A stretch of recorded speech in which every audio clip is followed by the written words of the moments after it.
You know those nights when everything seems perfect? That was me, Lavinia Hawthorne, age 70, getting ready to visit my son Thaddeus for dinner in Brattleboro, Vermont. For months, life had felt like a dream. Rowena, Thad's new wife, a pediatric nurse brimming with energy, seemed too good to be true. 6 months earlier, I'd sold my old clapboard farmhouse at her suggestion, using most of my retirement savings to fund Thad and Rowena's luminous wedding. "You'll always have a home with us," Rowena promised, her voice honey smooth. I wanted so badly to believe I was the luckiest mother-in-law in America. As I ironed my emerald dress, Thad always called it regal, my phone buzzed urgently. It was Cyrus Blankenship, my lawyer for 15 years. "Lavinia, call me now." His late-night messages were rare, reserved for dire emergencies. I paused, heart thudding, and dialed. Cyrus's voice was grim. "Sit down, Lavinia. We need to talk about Rowena." That was the first moment the world shifted beneath my feet. Cyrus's words tore through my calm. "Rowena Gray Hawthorne doesn't exist. At least not the woman your son married," he warned. I tried to laugh. Surely this was some joke. But Cyrus continued. "She never worked at Rutland Children's Hospital. The name is fabricated. Your daughter-in-law may be living under a false identity." I sat in stunned silence in my rented apartment, staring at the golden yellow walls that now looked garish in the afternoon sun. All my memories, the maple tree where birds nested, the colorful curtains Rowena liked, felt artificial. Cyrus explained a private investigator had uncovered these facts while updating my insurance documents. He was firm. "You need to go to Thad's house immediately. Don't call in advance. Don't warn anyone. Just go." My skepticism eroded. I gathered my things, heart hammering in my chest, understanding that the family dinner was about to take a dark turn. Was it possible everything Rowena had shared, every comforting gesture and story, was a lie? I had to see for myself.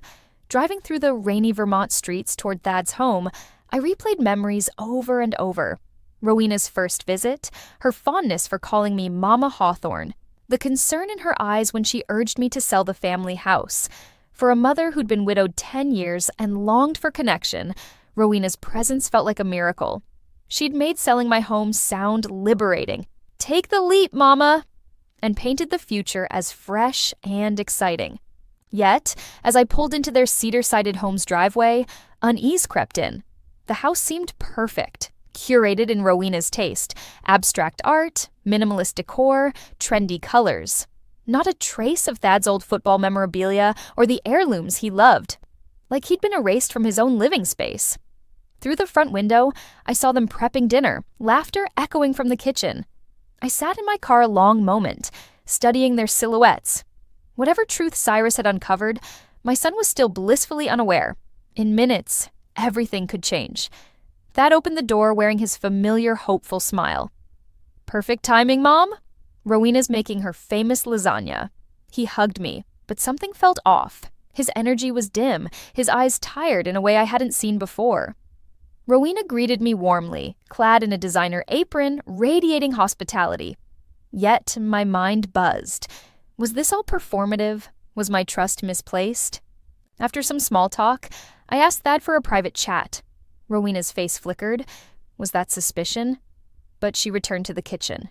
In Thad's office, the only space unchanged by Rowena, I confronted him gently. "How much do you really know about her past?" He hesitated, repeating familiar details. Denver roots, family gone, nursing career. "Do you have proof? Graduation photos? Old friends?" I pressed. He faltered, the certainty draining from his voice. Thad admitted he'd accepted Rowena's explanations at face value. My heart broke at his relief. Finally, someone else doubted what he didn't dare question. Back at dinner, I delicately questioned the finances. "The wedding cost $55,000, right? I gave you $40,000, but the numbers don't match. Where's the remainder?" Thad and Rowena exchanged tense glances. She cited student loans, home repairs, travel, contradicting past claims of graduation debt. Thad was visibly confused. He'd always been told she had no outstanding loans, and every financial document he'd seen said otherwise. Rowena grew agitated, excusing herself to check dessert, leaving her purse and phone behind. Thad and I exchanged worried looks. Something didn't add up. We checked her phone and found a string of suspicious texts, conversations with Martin, references to the old woman getting suspicious, and screenshots of Thad's accounts. The truth was unraveling fast. Rowena was not who she claimed. With proof in hand, I showed Thad the investigator's file. Our Rowena was actually Celeste Blackthorne, age 37, not 40 as claimed, with 2 marriages ending in financial ruin for both husbands.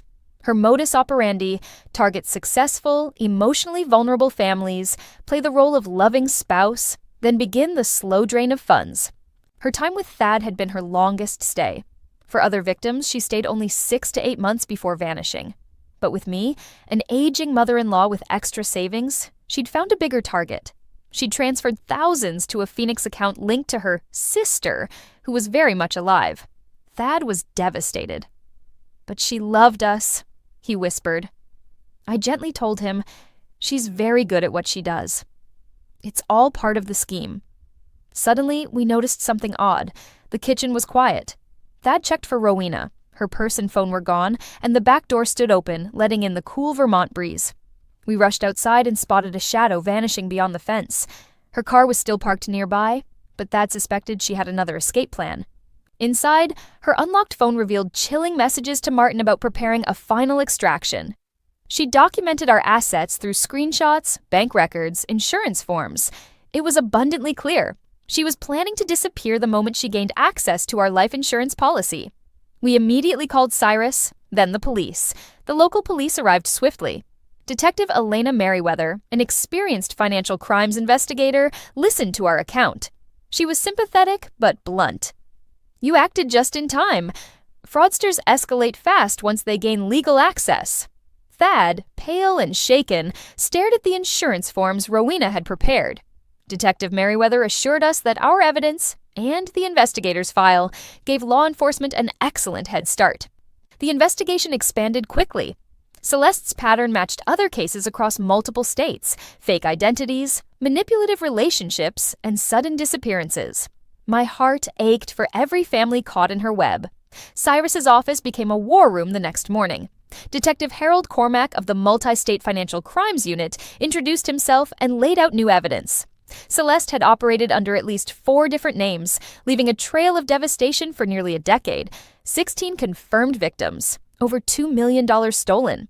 With me, she had almost succeeded in her biggest score, my retirement savings. Detective Cormack proposed a sting operation. I'd reach out through Celeste's network, playing the concerned mother-in-law desperate to patch things up. She took the bait, crafting lies and painting Thad as abusive. When confronted, she dropped her mask, and Cormack arrested her for fraud, identity theft, and conspiracy. Celeste Blackthorne's reign ended in a Burlington coffee shop, surrounded by undercover officers and the shattered remains of her false persona. Months passed. Thad and I rebuilt our lives, finding solace in honest conversations and the strength to move forward. My new home, small but welcoming, was chosen for me, not for anyone else. The courts worked to recover the stolen funds, and we heard from other victims relieved that Celeste had been stopped. As I sipped coffee on my porch, I realized something vital. Celeste hadn't just stolen money, she'd tested our resilience.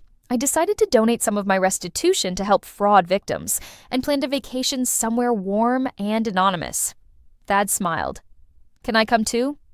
For the first time in months, joy returned to our lives. If this story speaks to you, I invite you to subscribe and share your own experience. Your voice matters.